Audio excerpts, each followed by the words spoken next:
Hi students, welcome to lesson number 25, Housing and Urban Problem.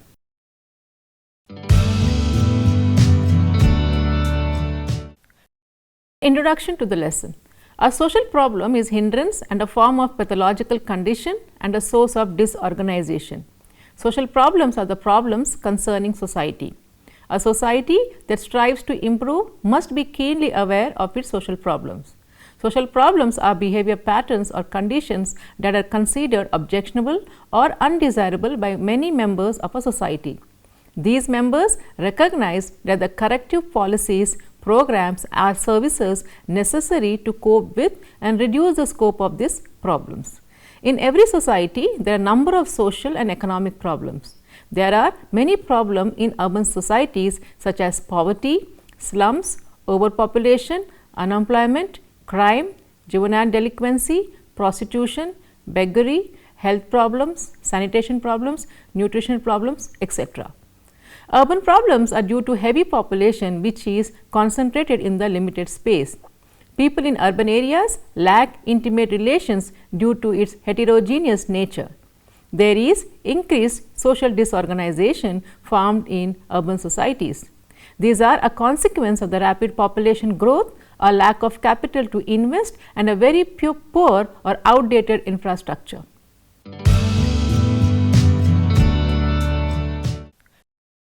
Now, the learning objectives.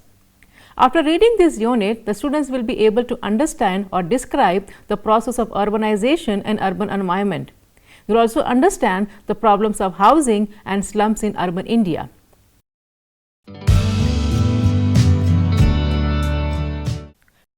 Now, we will discuss about urbanization and urban environment. India is the second largest population giant in the world with current population of 1.0 billion according to the census 2001. Of this, about 285 million people or 27.8% of the total population reside in the urban areas of the country. India in 2001 had 10.02% of the world's urban population and 21.10% of Asia's world population. In fact, India's urban population is larger than the total population of small countries like France and Germany and larger than the total population of the big countries like Brazil and USA. Again, it is larger than the total population of parts of continents like Eastern Africa, Western Asia and Western Europe and larger than the total population of the whole continent of Australia. The level of urbanization in terms of the proportion of urban population to total population is low in India, but the urban population in absolute terms is very high. Moreover, most of the urban population is concentrated in the class 1 cities, accounting for 65% of the total urban population, and these cities are expanding at a faster rate than average population growth. A more disaggregated levels of analysis reveals that the million-plus cities or the metropolitan cities of India are growing very rapidly and the numbers have constantly increased from 12 in 1981 to 23 in 1991 and 35 in 2001. The total population of this metro accounts for nearly 1/3 of the total population and 10.5% of India's total population in 2001. Again, over 50% of the population of these metros live in the 5 giant cities like Mumbai, which consists of 16.3 million population, Kolkata 13.2 million population, Delhi 12.7 million population, Chennai 6.4 million and Bangalore 5.7 million. The population in these cities grew by 52% higher than the growth of urban population in India. But compared to the last decade, the pace of metro polarization has slowed down and the 12 cities grew at a faster rate than the existing cities. Surat recording the highest growth of 85%. Rapid urbanization marked by population explosion in the Indian cities can be largely attributed to the large-scale rural to urban migration. Due to uncontrolled urbanization in India, the quality of life is under threat, particularly in the big cities. Environmental degradation has been occurring very rapidly and causing excessive air and water pollution, water shortage in water scarce regions, problems of disposal of solid and hazardous waste, noise pollution, housing shortage, and mushrooming of slums in most of the metropolis of India. Today, the social environment of the city is also under threat. On account of peculiar problems like unchecked migration, illegal settlements, diverse socio-cultural disparities, uneven distribution of incomes, the phenomena of urban poverty, etc., the metropolitan cities are facing increased criminal activities. Organized groups, gangsters, professional criminals, and even youth and juveniles find crime as a shortcut for a lavish life in these cities. Moreover, unabated population increase has also led to a pressure on the existing physical and social infrastructure of the cities like power supply, supply of potable water, urban transport, educational and health institutions. Today, urbanization in India is characterized by unplanned and uncontrolled growth leading to urban sprawl. Land use planning and the pattern of development, relationships between residential areas and industrial areas, commercial and office complexes have a considerable impact on the environment. Most of all, appropriate infrastructure provision has not kept pace with economic growth. Consequently, the environment of urban areas, particularly of larger cities, has been deteriorating rapidly. Urban local bodies in India are faced with a plethora of issues that directly impact their capacities to manage municipal services delivery while simultaneously addressing environmental concerns. These include multiplicity of organization, second, inadequate resource mobilization, third, lack of capability to adopt proper corporate planning, fourth, lack of information and information system, and inadequate monitoring of policy implementation. Where the municipalities are struggling to provide the basic amenities to citizens, issues of environmental pollution, of hazard management are not accorded priority till matters reach the proportion of a crisis.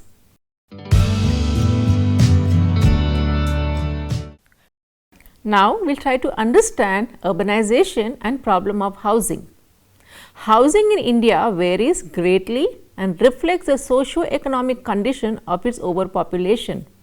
Housing is a basic need of every human being, just as food and clothing. It is very fundamental to the welfare, survival and health of man. It is one of the important components for human resource development. In urban areas, the problem of housing is severe. There is a wide gap between the demand and supply for houses. This gap is responsible for growth of slums in cities where crores of people live in most unhygienic and unhealthy conditions. Hence, housing is one of the best indicators of a person's standard of living and his place in the society. In developing countries, poor housing delivery has been attributed to inadequate mechanism and systems for land allocation, funding, mortgage institutions and infrastructure. Housing may be defined as an architectural unit for accommodation in order to protect the inhabitants from the forces of nature. Housing covers all the supplementary services and community facilities which are essential to human well-being. It includes water supply, sanitation and disposal of water recreation and other basic amenities of life. Thus, housing can be defined as a component of architectural structure within a total system consisting of various settlement variables. The urban housing characteristics for entire India and the four leading metros of Mumbai, Kolkata, Delhi and Chennai reveal the following facts. In Mumbai, 34% of the households lived in semi-pakka and 3% in kacha houses, followed by 33% and 9% respectively in Chennai. However, in Delhi, 11% households reside in semi-pakka and less than 1% in kacha houses. It is a good sign for Kolkata that there were only 5% semi-pakka houses and almost negligible kacha houses. This shows that in Mumbai and Chennai, housing situation is poorer than Kolkata and Delhi. On the other hand, the houses in these metros are very much overcrowded. more than 3 persons residing in a single room is the condition of 56% of the population of Mumbai, followed by 43% population of Kolkata, 30% population of Chennai and 1/4 of the population of Delhi. Further, 5 and more persons residing in a room, such miserable condition was faced by 28% of population of Mumbai, followed by 17% of the population of Kolkata and about 10% population of Delhi and Chennai both. Looking at the sanitation conditions of the metro cities, it is apparent that almost universal flush toilets facilities are unavailable in Mumbai, followed by 90% in Kolkata and 89% in Delhi. However, the matter of fact is that more than half of this facility in Mumbai is available in public places and not within housing premises. Kolkata and Delhi might have the similar situation. Again, it is unfortunate to note that about 9% population of Kolkata, Delhi uses pit toilet. Further, what is worse is that 9% of Chennai population does not have toilet facility at all, followed by 6% in Delhi. This shows the inadequate planning of municipal corporations because of unprecedented population pressure. As regard to the source of safe drinking water, the situation is the best in Mumbai, where almost the entire population has access to piped drinking water. However, a substantial population is dependent on hand pump in Kolkata, that is 35%, followed by Chennai 31% and Delhi 13%. On the other hand, in Chennai, 6% of the population is dependent on the sources other than hand pump and tapped or piped water. Considering the methods of purification of drinking water, it is very strange that half of the urban population in India does not purify drinking water at all. In Kolkata, 3/4 of population do not purify drinking water, followed by 62% of the population of Delhi. However, the situation is slightly better in Mumbai and Chennai, where 27% and 43% population respectively do not purify drinking water. But at the same time, majority of Mumbai's population purify drinking water by staining only. The situation reveals the danger of waterborne diseases. This may cause serious health problems, especially to slum dwellers and low income groups, that too mostly among the children and infants.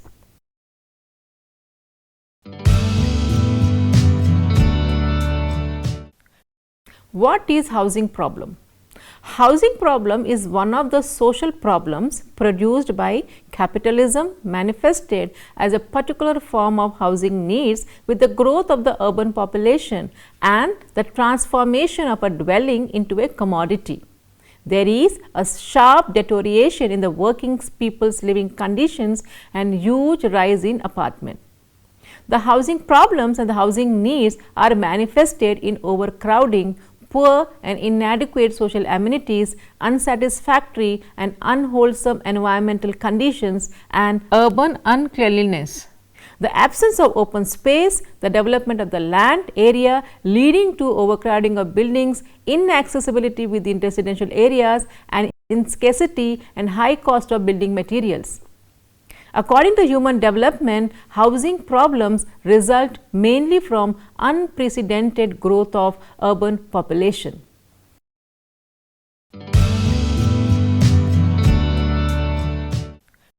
Now, the issues related to housing schemes in the 21st century. There are various programs which have come up for the housing problem. The first one is the Jawaharlal Nehru National Urban Renewal Mission, which was launched in December 2005, which also aims at a reform-driven planned developmental transformation of India's urban areas.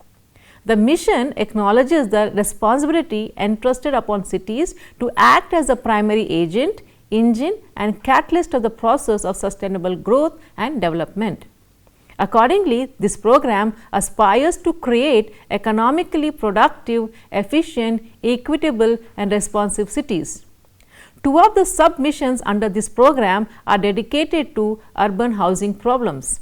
That is, the first one, the basic services for the urban poor, which is being managed by the Ministry of Urban Development.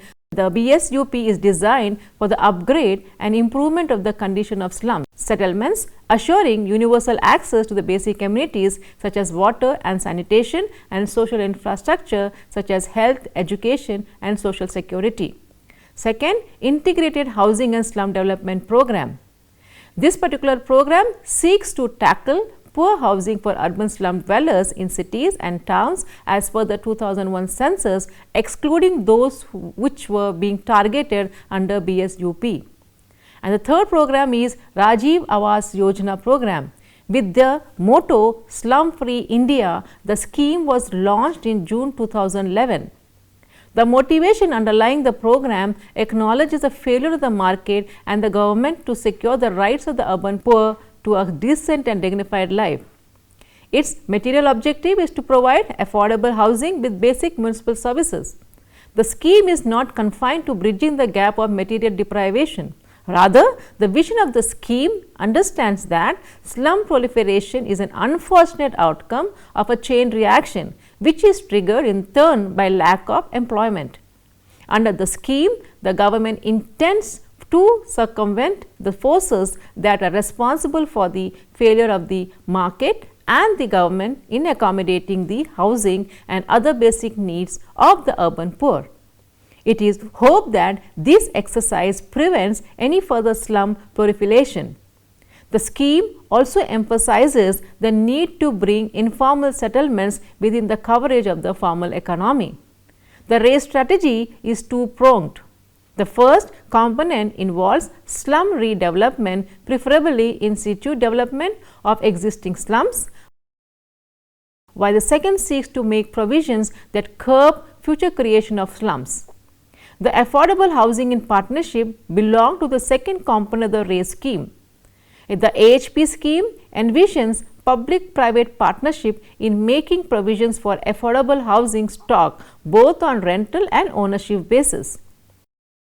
The fourth major program is the Pradhan Mantri Awas Yojana, which was launched by the Narendra Modi government in 2015. It aspires to eliminate urban housing shortage in India by the year 2022. Both the JNNURM and RACE schemes have been criticized for the poor quality of the houses. In some instances, they have been worse than their habitation in the slums, even in size. Moreover, the housing projects have been located in areas lacking trunk infrastructure. Many beneficiaries face lack of electricity, water supply, sewerage and solid waste management in their new residence. Often, open spaces around the newly constructed houses are reduced to serving as garbage dumps. Houses have structural defects as well, like damp indoor walls, leaky ceilings, and in some cases, houses have been constructed in areas distant from livelihood and income earning opportunities with inadequate provision of public transport. As a result, much of the housing stock created under the government schemes remains vacant. Slum dwellers value their social networks to the extent that they prefer remaining in slums over newly constructed homes. Such social networks are a source of informal credit and importance that support the slum dwellers during financial difficulties. Overall, both the program schemes have failed to alleviate housing poverty. Instead, the programs have tended to disrupt their means of employment and social networks to compel them to accommodate poor housing standards. To begin with, the JNNURM mission document itself contains contradictions. On the other hand, it aspires to build economically productive and equitable cities. It regards an initiative of generating wage and fresh employment opportunities as inadmissible on the other. Furthermore, let alone creation of the new employment, the relocation exercise executed under the mission has largely failed to preserve existing employment opportunities of the slum dwellers. Compounding the problem is that the implementation of the policy has failed to realize the promise of delivering basic services to all. Productive cities are founded upon productive workforce. After all, and a productive workforce cannot be conceived without access to basic services. In the case of 𝗧, any concrete strategies to tackle lack of formal employment and arrest slum proliferation have not been implemented despite an explicit commitment to do so in the mission document. It may be argued that both JNNURM and 𝗧 have enabled cities to respond to the housing shortage by creating affordable houses. However, creating new houses cannot come at the cost of lost employment or low quality of living, because these are the ends for which housing is the means.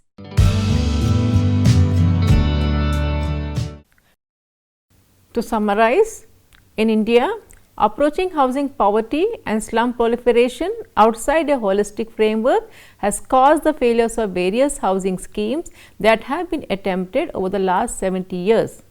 The government has now started focusing on housing facilities, but has not thought much about solving the problems of housing that are connected with human settlements, such as managing and improving the civic services, constructing houses, conserving energy and recycling waste. Lack of proper water supply and sanitation facilities for drainage system and garbage disposal are major problems in most of the modern urban centers today.